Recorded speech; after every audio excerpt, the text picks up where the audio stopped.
에베소서 1장 9절만 제가 읽어 드리겠습니다. 에베소서 1장 9절. 그 뜻의 비밀을 우리에게 알리셨으니 곧 그 기쁘심을 따라 그리스도 안에서 때가 찬 경륜을 위하여 예정하신 것이니. 네, 이 한 구절만 읽었는데요. 오늘은 그 세대주의에 대해서 간단히 성경적으로 좀 살펴볼까 합니다. 지난번에 우리 요청하신 바가 있어서 오늘 이 말씀을 이제 준비를 했는데요. 여기에 세대주의에 해당하는 단어가 있습니다. 혹시 뭔지 아세요? 방금 읽은 구절에. 그러니까 세대주의라는 말이 여기서 나왔는데 한글로 세대주의라고는 성경에 전혀 나와 있지 않아요. 9절에 그 뜻의 비밀을 우리에게 알리셨으니 곧 그 기쁘심을 따라 그리스도 안에서 때가 찬 경륜을 위하여 예정하신 것이니. 경륜이 바로 영어로 dispensation이고 이것이 세대주의의 이름이 됐습니다. 이게 세대주의가 영어로 dispensationalism이거든요. 그래서 이 경륜에서 여기에 말하는 경륜에서 세대가 나왔는데 오늘 이제 그 세대주의를 이제 공부하시게 되면 그 최근에 어떤 형제님이 저한테 동영상을 하나 보내주셨는데 제목이 이순신 장군은 천국에 갔나요? 이런 제목의 동영상이었습니다. 그러니까 그 동영상을 쭉 봤는데 어느 신학교 교수에 의하면 그러니까 한마디로 말하면 이순신 장군도 갔을 수 있다. 이렇게 얘기를 하고 하는 것을 봤습니다. 여러분 어떻게 생각하십니까? 이순신 장군은 천국에 갔을까요? 구원 받았을까요? 그리고 이제 어떤 목사님께서 공자나 부처도 지옥에 갔다고 할 수 없다. 그때는 거듭나는 방법, 구원에 이르는 방법이 달랐기 때문이다 하는 설교를 제가 직접 들은 적이 있습니다. 공자나 부처도 천국에 갔을까요, 혹시? 어떻게 생각하십니까? 그러니까 이런 질문에 이제 대답하기 위해서 이 세대주의라는 것을 잘 이해하셔야 됩니다. 그러니까 세대주의의 교리에 의하면 이순신 장군도 그 다음에 공자나 맹자도 갔을 수 있다고 이렇게 가르치는 거거든요. 이제 그 세대주의란 말이 구절의 그 경륜에서 나왔는데 영어로 dispensation인데 이 말이 참 어렵습니다. 한글로 경륜, 그러니까 한문으로 경륜이 어떤 뜻일까요? 참 그러니까 이게 경륜 이거 원어로 찾아보면 오이코노미아 조금 어려운데 오이코스가 집이라는 뜻이고 노모스가 무슨 계명 뭐 이런 뜻입니다. 계명인가? 아무튼 그거하고 비슷한 뜻입니다. 노모스가. 그러니까 이게 엄밀하게 말하면 이 경륜, 그러니까 디스펜세이션의 원래 의미는 집사와 같은 의미예요. 집을 관리함이라는 뜻인데 이 경륜이란 말이 총 성경이 8번 나오는데요. 3번 에베소에서 나옵니다. 한 장 더 넘기시면 3장 9절을 3장 2절을 보겠습니다. 너희를 위하여 내게 주신 하나님의 은혜의 경륜을 너희가 들었을 터이라. 여기 경륜 나오죠. 이것도 똑같이 오이코노미아 이고 그다음에 9절 3장 9절 영원부터 만물을 창조하신 하나님 속에 감추었던 비밀의 경륜이 어떠한 것을 드러내게 하려 하심이라.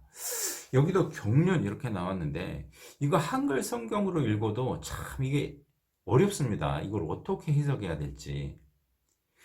그러니까 이게 다 디스펜세이션, 그러니까 세대주의가 여기에서 이 단어에서 취해온 건데 이 조금 전에 설명드린 대로 원어로 해석하면 이게 그 집을 관리함. 그러니까 여기에는 dispensation 3장 2절 같은 경우에 dispensation으로 되어 있는데 어떤 영어 번역에는 stewardship이라고 되어 있어요. steward가 집사잖아요. 집사. 그러니까 오이코노미아는 이런 스튜어드십이고 오이코노모스 죄송합니다. 아무튼 오이코노모스라고 하는 단어는 똑같은 원어인데 이거는 집사란 뜻이에요. 집사. 그러니까 스튜어드란 뜻입니다. 그러니까 이게 성경에 몇 번 나오는데 그걸 아주 쉽게 생각하면 말 그대로 집사인 거예요. 그러면 여기서 3장 먼저 3장 1절부터 보시겠습니다. 이러함으로 그리스도 예수의 일로 너희 이방을 위하여 갇힌 자 된 나 바울은 너희를 위하여 내게 주신 하나님의 은혜의 경륜을 너희가 들었을 터이라. 여기서 경륜은 자기의 스튜어드십으로 보는 것이 훨씬 더 좋습니다. 그 디스펜세이션이 디스펜서 여러분 디스펜서 아시죠? 그러니까 그 뭐 비누 디스펜서 나눠주는 거잖아요. 나눠주는 거. 그러니까 집사가 그런 일을 했잖아요. 그런 겁니다. 그러니까 원래 원어 오이코노미아의 그 원래 의미에는 집을 관리하다는 의미가 있고 거기에서 스튜어드십이 나왔고 디스펜세이션이 나왔는데 디스펜세이션은 그러니까 집 이렇게 알아서 좀 관리하면서 이렇게 나눠주는 그런 의미에서부터 출발됐다는 거예요. 그러면 여기에서 지금 사도 바울이 이 하나님의 은혜의 경륜을 받았는데 이것이 무엇인가? 그 이방인을 위해서 자기는 복음의 사도가 됐다는 것을 얘기를 하고 있습니다. 그러니까 스튜어드십인 거예요. 여기 잠깐 잡으시고 누가복음 16장을 보겠습니다. 누가복음 16장에 영거포 이 단어가 나옵니다.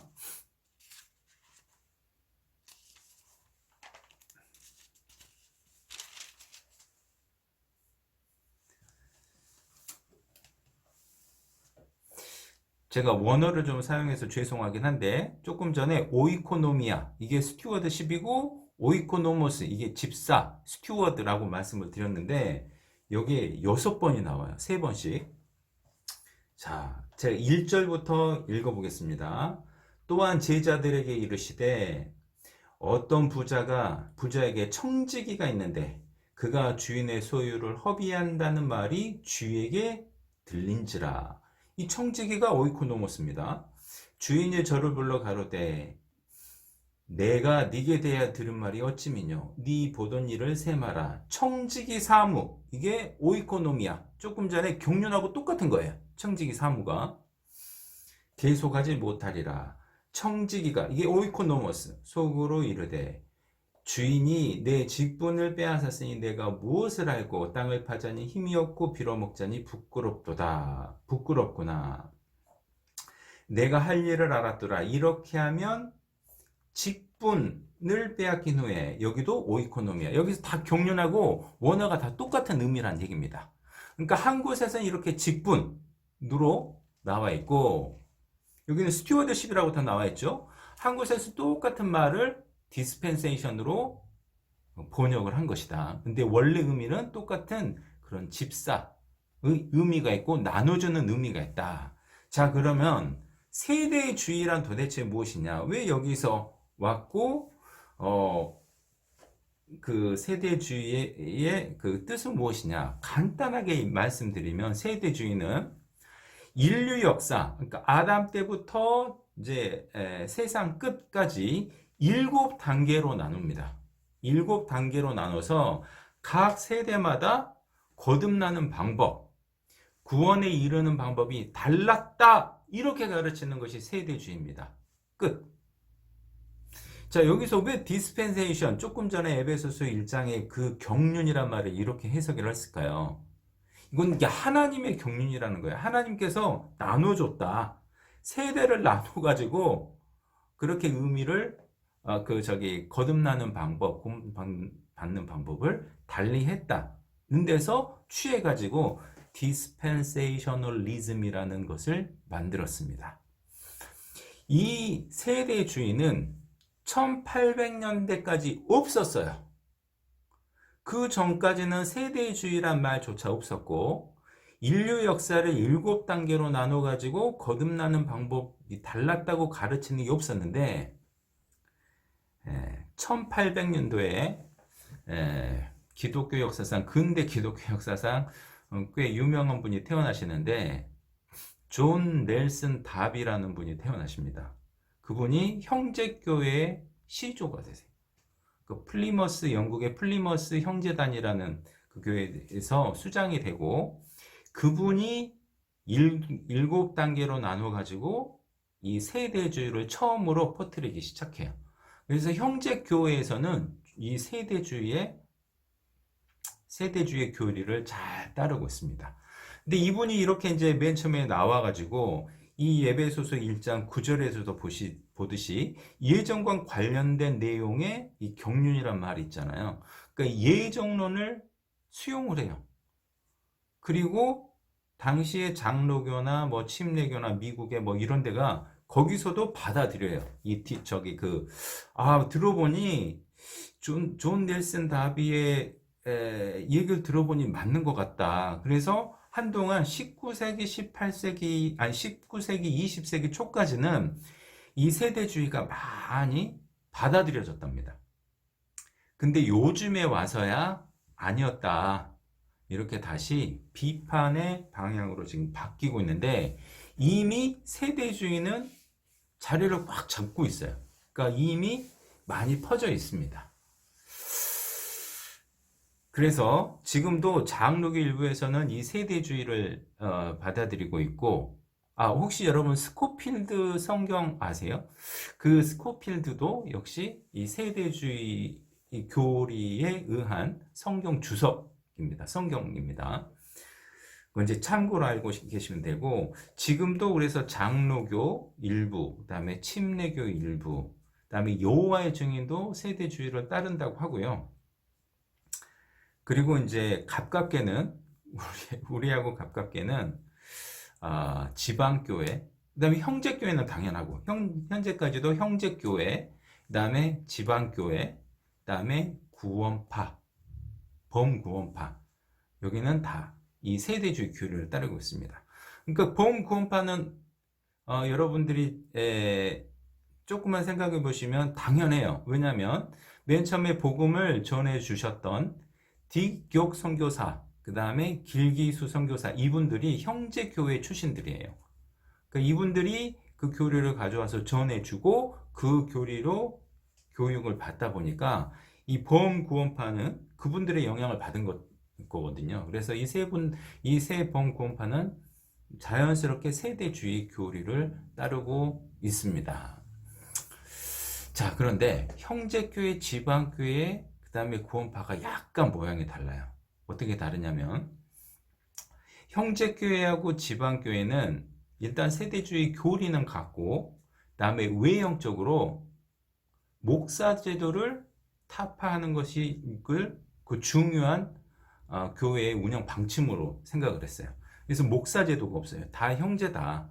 지방교회도 그렇고 형제교회도 그렇고. 저는 그건 좋은 개혁이었다고 생각을 해요.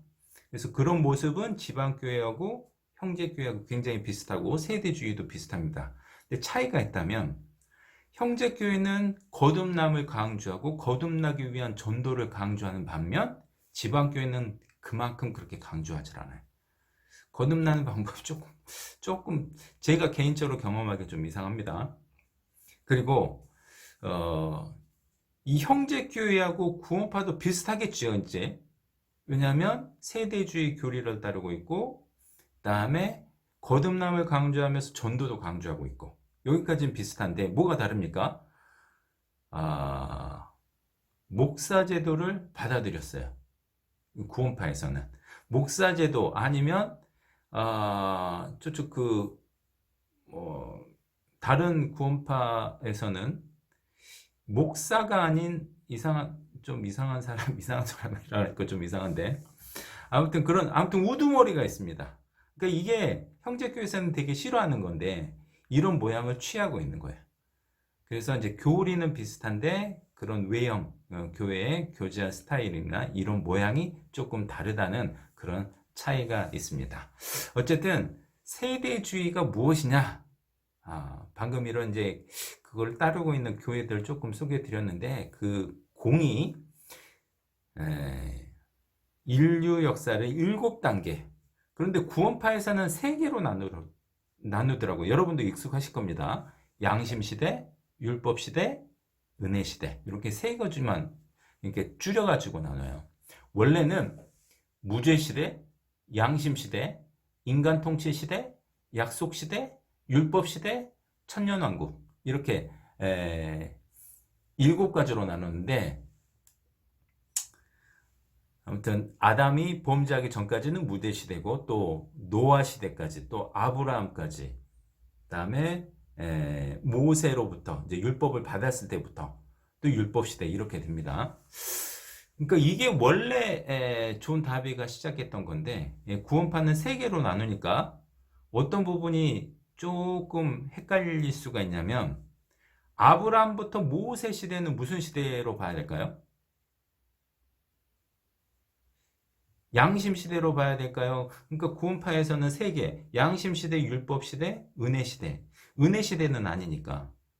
아브라함부터 모세 시대까지를 율법 시대라고 할 수도 없고 양심 시대라고도 할 수 없는 그렇게 애매한 경우가 생길 수 있습니다. 어쨌든 뭐 7단계로 나누든 3단계로 나누든 중요한 것은 그들은 시대를 나눠 가지고 거듭나는 방법, 구원에 이르는 방법이 달랐다. 이렇게 가르치는 것 세대주의다. 이렇게 생각하시면 됩니다.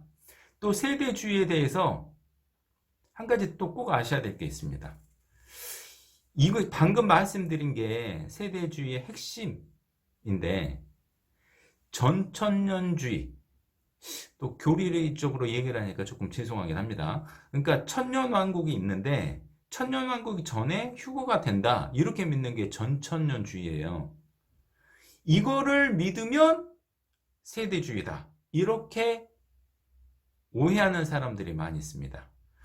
그러니까 조금 전에 이 세계를 이 인류의 역사를 7단계로 나누는데 맨 끝에가 천년이거든요. 그게 마지막 7번째 단계입니다. 그런데 7번째 단계를 받아들인다고 해서 전부 다 세대주의냐? 꼭 그런 건 아니에요. 대표적인 사람이 존 메가더 목사입니다. 존 메가더 목사는 들침에서도 유명하죠. 책도 많이 읽고 이 시대 그 켈빈주의지만 아주 복음주의자로서 유명한 사람입니다. 그 사람은 세대주의가 아닌데 세대주의라는 얘기를 많이 들어요. 왜? 천년왕국을 믿고 천년 전에 휴거가 있다 이렇게 믿고 있거든요. 그래서 그 세대주의라고 하는데 그건 오해라고 생각하시는 게 맞습니다. 그러니까 세대주의 일부를 받아들였다 이렇게 보시는 것이 이제 정확한 겁니다. 자, 그러면 우리가 세대주의를 통해서 뭘 배워야 될까요? 자, 세대주의는 성경에 근거한 것이냐? 그렇지 않다는 것을 제가 이제 제 책에도 썼는데 몇 가지만 그냥 간단하게 또 얘기를 하면 또 교리적인 얘기로 지루해 질 수 있으니까 간단하게 좀 설명을 해 드리도록 하겠습니다. 정말 시대별로 거듭나는 방법이 달랐을까? 우리가 이미 히브리서 배울 때 공부를 하셨습니다. 히브리서는 결국 핍박받는 유대인 그리스도인들에게 믿음을 끝까지 지키자 구원에 이르기 위해서 그걸 강조하기 위해서 썼는데 그러면서 10장에서도 그걸 강조했고 11장에서도 믿음의 선배들 쭉 썼는데 똑같은 그 믿음을 가지고 있는 사람들 중에서 제일 선배가 누굽니까? 아벨이죠. 아벨도 우리가 똑같은 믿음을 가졌다고 강조하는 것이 그 성경입니다. 그러니까 히브리서 11장을 보면 많은 세대가 지나갔을 때인데도 불구하고 그 믿음에 차이를 두지 않았어요. 믿음에 차이를 둔 적이 없다. 예나 지금이나 아브라함이나 우리나 믿음에 차이가 없어요. 아브라함 믿은 대로 우리도 믿어야 거듭날 수 있고 천국에 갈 수 있습니다.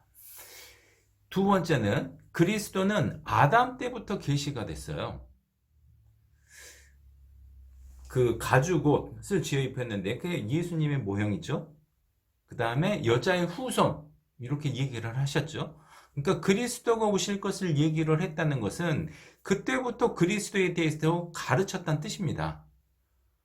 그러니까 세대가 첫 세대고 그 다음에 그 일곱 번째 세대하고 다 거듭나는 방법이 달랐다면 옛날에는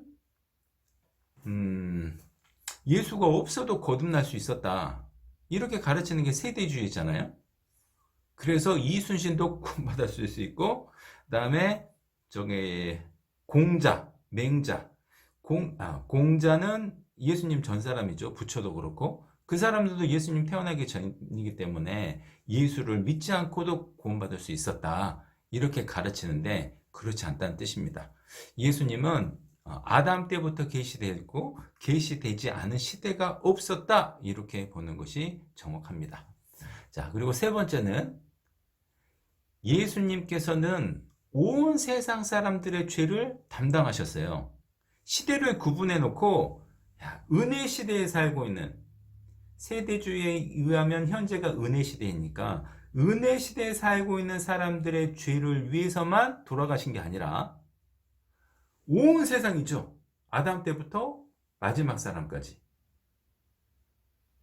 그러니까 시대별로 달랐다면 굳이 다른 사람들까지 위해서 죽을 필요가 없는데 예수님께 돌아가신 것은 온 세상 사람들을 위해서 돌아가셨고 사도행전 10장 43절에 보면 이 선지자들도 그리스도에 대해서 증거를 했다. 이렇게 얘기를 하고 있습니다. 그리고 네 번째는 이거 유명한 말씀 있죠. 디모데전서 2장 5절에 하나님과 사람 사이의 중보는 딱 한 분이다. 근데 하나님과 사람, 그 사람을 시대를 구분하시지 않으셨어요. 하나님과 사람 사이의 중보는 딱 한 분. 시대 구분 없이.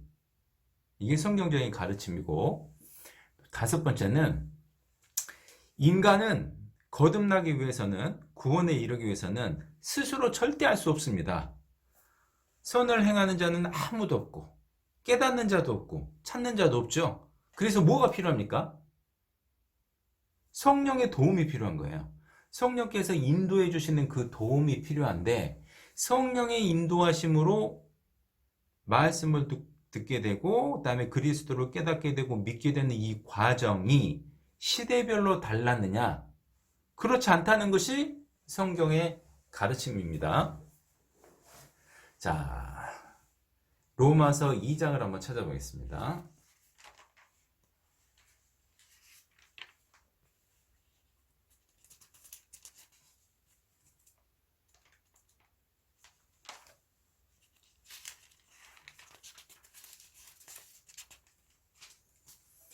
로마서 2장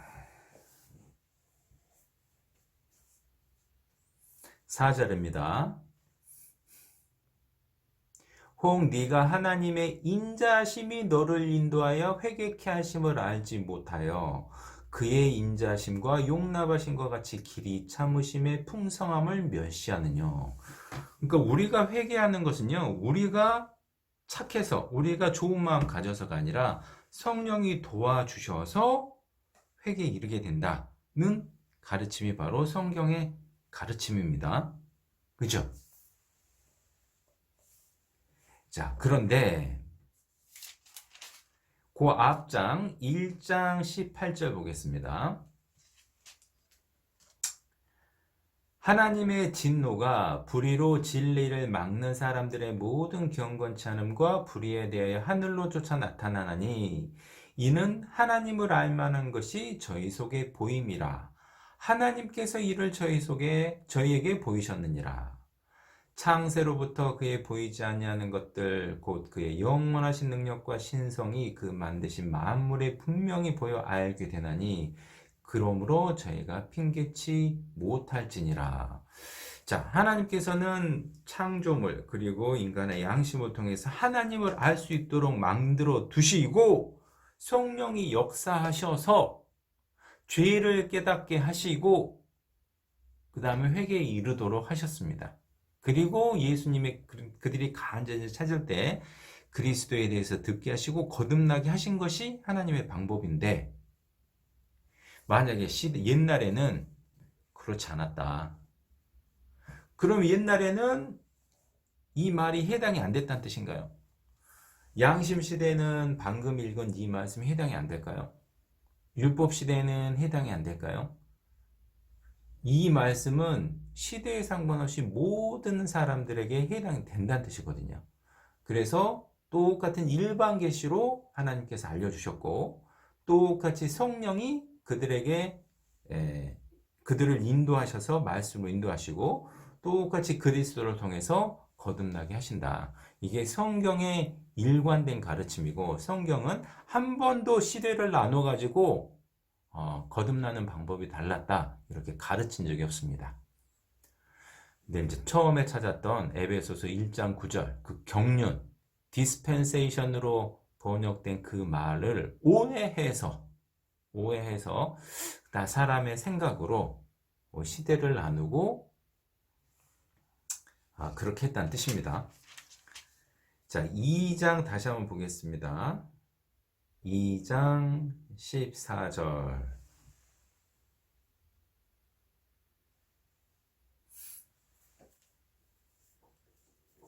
로마서 2장 14절입니다. 죄송합니다. 로마서 2장 14절. 율법 없는 이방인이 본성으로 율법을 일을 행할 때에는 이 사람은 율법이 없어도 자기가 자기에게 율법이 되냐니. 15절. 이런 이들은 그 양심이 증거가 되어 생각들이 서로 혹은 송사하며 혹은 변명하여 그 마음에 새긴 율법의 행위를 나타내느니라. 자, 여기서 대침에서는 양심 시대에는 여기 양심이 거론되고 있지 않습니까? 양심을 통해서 천국에 갈 수 있었다. 이 성경을 구절 근거로 해서 부처나 공자도 지옥 갈 수 없다 이렇게 가르쳤던 거예요. 그런데 여기 잘 보시면 14절에 율법 없는 이방인이, 율법 있는 유대인이 있습니다. 율법 없는 이방인이 있고, 유대인은 율법을 통해서 내가 죄인이구나 이렇게 깨닫는 것처럼, 율법 없는 이방인은 양심을 통해서 내가 죄인이구나 깨닫는다는 뜻인 거예요. 자기가 죄를 깨닫는데 양심이 동원된다는 뜻이지, 양심 행위로 거듭날 수 있다, 구원받을 수 있다 이런 뜻이 전혀 아니라는 뜻입니다. 그러니까 크게 오해를 한 것이죠. 양심이 이방인에게는 유대인의 율법의 역할을 한 것이다 이렇게 이해하는 것이 맞습니다. 자, 그리고 세대주의에 대해서 어떤 점이 약점인지를 제가 정리를 하고 마치도록 하겠습니다. 첫 번째는 세대주의의 가장 큰 결점은 뭐냐면 구원에 이르는 그 과정에 대한 신뢰성에 큰 치명적인 약점이 있습니다. 그러니까 거듭나는 방법, 구원에 이르는 방법이 딱 한 가지여야지 7단계로 나눠가지고 7가지 방법으로 만들어 놨잖아요. 각각 거듭나는 방법이 다르니까. 그러니까 어떤 쪽을, 물론 지금 현재는 은혜 시대라고 하고 그렇게 생각을 할 수 있지만 정말 구원받은 사람이 달랐을까? 그리고 이제 세대를 나누는데 예를 들면 율법 시대하고 은혜 시대, 그것은 예수님의 탄생의 기준이잖아요. 그럼 예수님이 공생애 하시던 시절, 본격적으로 설교하시기 전까지의 그 시간은 율법 시대일까요? 양심 시대일까요? 헷갈릴 수도 있고, 또 아무튼 그 구원의 일관성의 결여로 인해서 그 구원이라는 것에 대해서 신빙성을 떨어뜨려 버릴 수 있다. 이것이 저는 큰 약점이라고 봅니다. 또 하나는 뭐냐면 이 성경은 교회를 뭘로 보냐면 시대를 초월하고 공간을 초월한 거듭난 그리스도인들의 모임이죠. 이 사람들이 하나 되길 원하시죠. 유니티. 한 몸이잖아요. 그리고 그 사람들의 머리는 그리스도잖아요. 그런데 만약에 시대별로 거듭나는 방법이 달랐다. 그래서 공자나 맹자도 예수를 모르고 천국에 갔다 치면 그 사람들은 교회 일원일까요? 우리하고 하나 될 수 있을까요? 천국에서 공자와 맹자를 만났습니다. 어떻게 거듭나셨어요? 그럼 뭐라고 할까요? 간증을 해보라고 하면 뭐라고 할까? 우리가 교제랑 될까요? 그러니까 이 같은 거듭난, 그리고 또 성경은 뭐라고 가르칩니까? 그리스도가 신앙생활의 기초인 거예요. 그 반석 위에 집을 짓잖아요. 그런데 공자가 맹자가 양심으로 거듭났다면, 양심시대에, 그럼 그 사람들은 신앙생활의 기초는 뭔가요? 그리스도가 있다 없다? 그러니까 이거는 너무 말이 안 되는 거예요. 그러니까 이런 부분에 있어서 신뢰성을 많이 떨어뜨리고 있다. 이것이 이제 특징이고, 또 한 가지는 역사적인 관점의 오류를 제공할 수 있습니다. 무슨 뜻이냐면 세대주의자들한테 이스라엘이 되게 중요해요. 왜냐하면 7년 환란은 이스라엘 사람들을 위한 기간이고, 또 요한계시록에 나온 그 이스라엘은 진짜 이스라엘이라고 이렇게 믿고 있거든요. 그래서 이스라엘 사람들에 대해서 선입견을 갖게 됩니다. 그래서 그 사람들은, 제가 이런 설교도 들었어요, 과거에. 우리는 유대인들에게 잘 대줘야 된다. 그 사람들은 하나님의 선택된 민족이라서 그들에게 뭐 어떻게 됐든 손님이 와도 잘 대해줘야 된다. 그래야 복을 받는다. 이렇게 배웠어요. 여러분 그런 말 들어보신 적 없습니까? 이 정도는 아니라 할지라도 어떤 오류를 범할 수 있냐면, 중동 지역에서 이스라엘과, 예를 들면 가나안 땅, 그 이스라엘 땅 내에 팔레스타인과 이렇게 이스라엘 사람들이 분쟁이 있잖아요. 그럼 여러분들은 누구 편을 드실 것 같아요? 심적으로? 자연스럽게 이스라엘. 왠지 이스라엘 사람들이 하나님의 선택된 민족이고 그 사람들이 중요할 것 같잖아요. 근데 실제로 보면 이스라엘 사람들이 팔레스타인들에게 정말 정의롭지 못하게 행하는 것도 많거든요. 그리고 이스라엘 사람들 내에서도 이상한 사람들 많습니다. 유대인들 중에서도. 하나님은 이스라엘 사람들은 유대고 다 믿는 거 아니거든요. 반대로 그 이스라엘 땅에 있는 팔레스타인 내에 팔레스타인 사람 중에 기독교인들도 있어요. 거듭난 사람이 있을 수도 있다는 얘기입니다. 근데 우리는 거기서 분쟁이나 생기면 이스라엘 사람들 이렇게 우선시하는, 이스라엘 사람들을 지켜 세우는 그런 오해를 할 수도 있습니다. 또 저는 과거에 7년 환란, 그러니까 휴거되지 못한 사람들은 이제 기회가 없다. 그리고 이제 7년은 유대인이 구원받을 시간이다. 이렇게 배웠습니다. 여러분도 그렇게 배우셨습니까? 그렇게 배우니까 제가 어떤 생각을 하게 됐냐면요. 그때 뭐 이제 거듭남에 대해서 확신이 없었던지 어떤 생각을 하게 됐냐면, 만약에 내가 휴거를 안 당하면 유대교로 얼른 개종해야 되겠다. 왜? 7년 환란은 유대인들을 위한 기간이잖아요. 그래서 유대교로 얼른 개종하면 율법에 의하면은 뭐 그 개종이 가능하거든요. 그러면 다시 기회로 주어지니까. 근데 이런 일이 있을까요?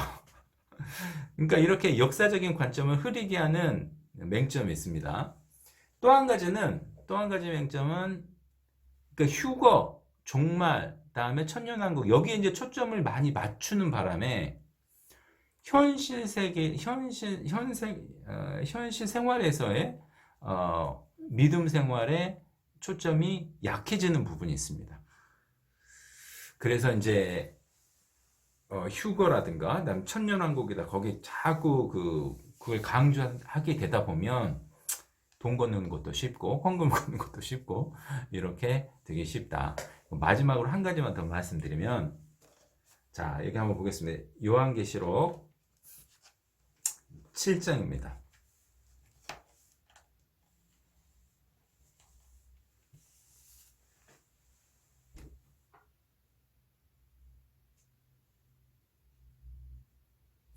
요한계시록 7장 4절입니다.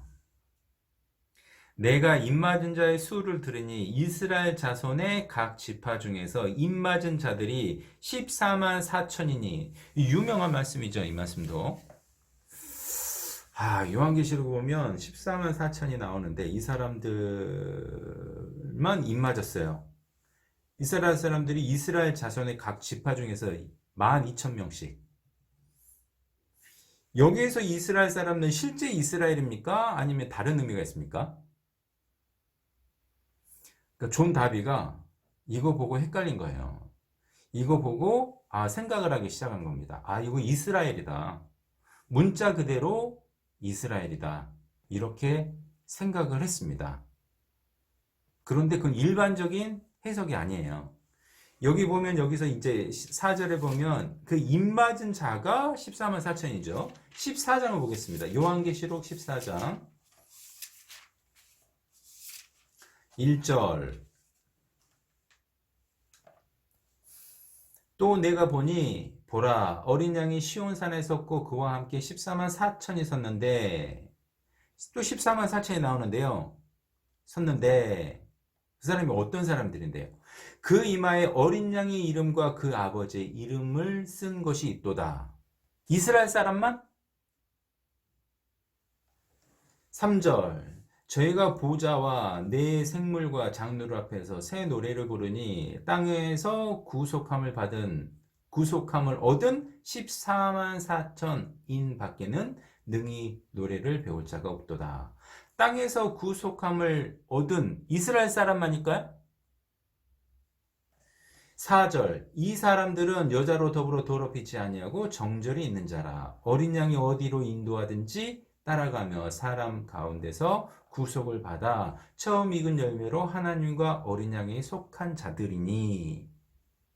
이런 내용을 보면 이스라엘이라는 것은 상징적인 의미라는 걸 알 수 있잖아요. 근데 존 다비는 이것을 문자 그대로 이스라엘이다. 그래서 이스라엘을 위한 따로운 시간표를 만들어 둔 겁니다. 이것이 옳은 거예요.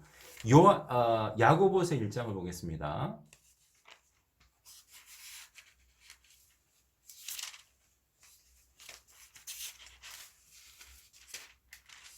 야고보서 1장 1절. 야고보서 1장 1절.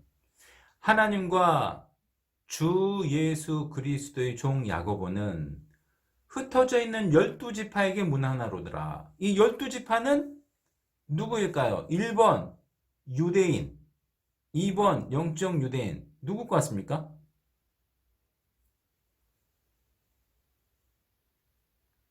이 편지가 만약에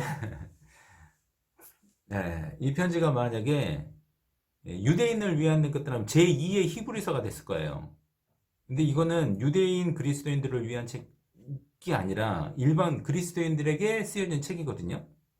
여기서도 12지파라고 얘기한 것은 실제 유대인이거나 영적 유대인인데, 영적 유대인으로 보는 것이 훨씬 합리적입니다. 그리고 많은 주석서들이 그렇게 얘기를 해요.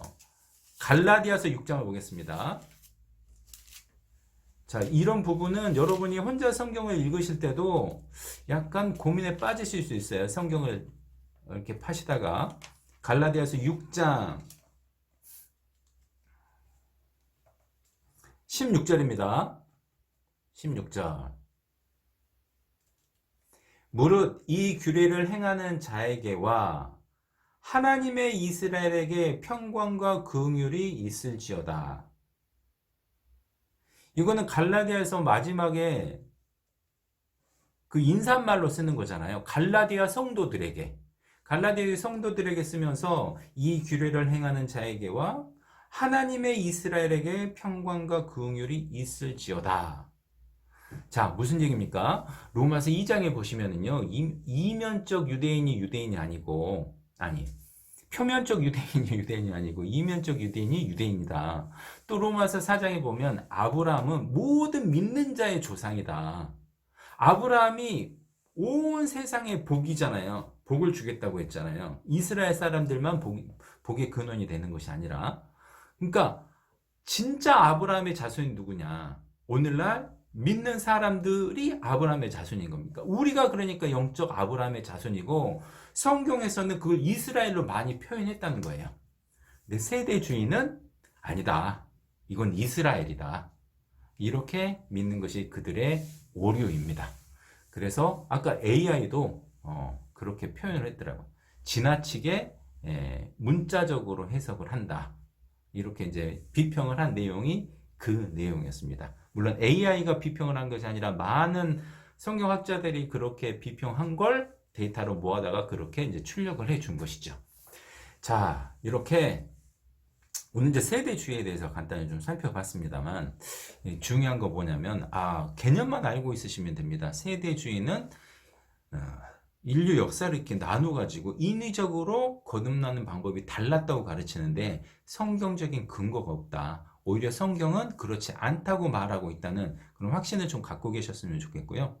그 다음에 이렇게 이제 특히 그 요한계시록 나중에 같이 공부하실 기회가 있으면 좋으실 것 같은데 이런 부분은 정말 헷갈리기도 쉽고 신천지는 이것도 다르게 해석하죠. 14만 4천을 12지파를 대한민국에 만들어 놓고 뭐 베드로 지파, 뭐 지파, 뭐 지파 이렇게 하는데 그러니까 이런 부분을 잘못하면 귀에 걸면 귀고리, 코에 걸면 코골이가 될 수 있으니 우리가 올바른 지식을 갖고 있어서 분별하는 데 도움이 됐으면 좋겠다 싶습니다. 그래서 오늘은 세대주의에 대해서 간단히 살펴봤습니다.